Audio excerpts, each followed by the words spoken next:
La Coupe du Monde 1950 et l'absence mystère de l'Inde. Une des histoires les plus surprenantes du football. L'Inde qui a été qualifiée pour la Coupe du Monde 1950, mais n'a finalement pas pu jouer. Vous vous demandez pourquoi? Accrochez-vous, parce que c'est vraiment une histoire unique.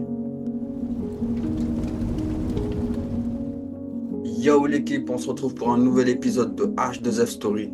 Et aujourd'hui, on va vous raconter une des histoires les plus fascinantes du football.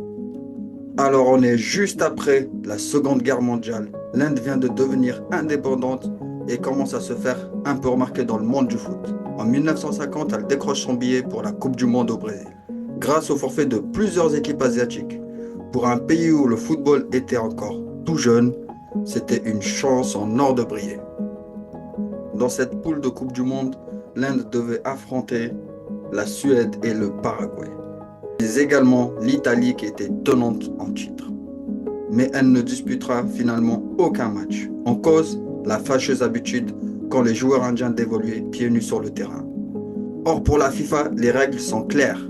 Le port des chaussures est obligatoire pour tous les joueurs. Rappelez M.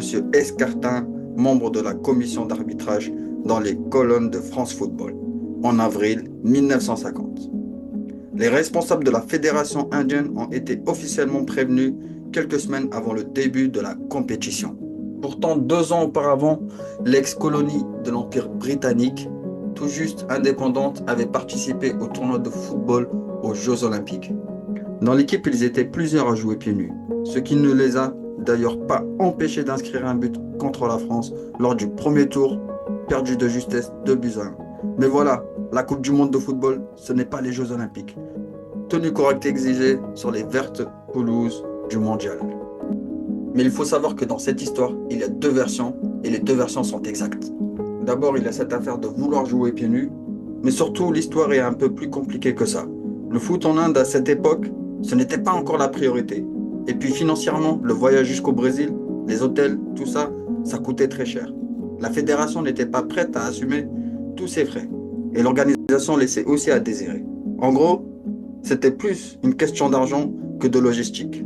Et puis, il faut le dire que les Indiens valorisaient plus les Jeux asiatiques ou les Jeux olympiques que la Coupe du Monde.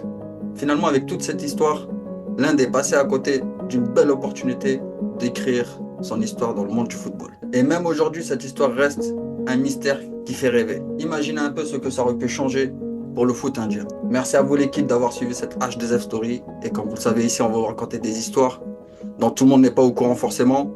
Donc restez branchés pour le prochain épisode de H2F Story. Ciao!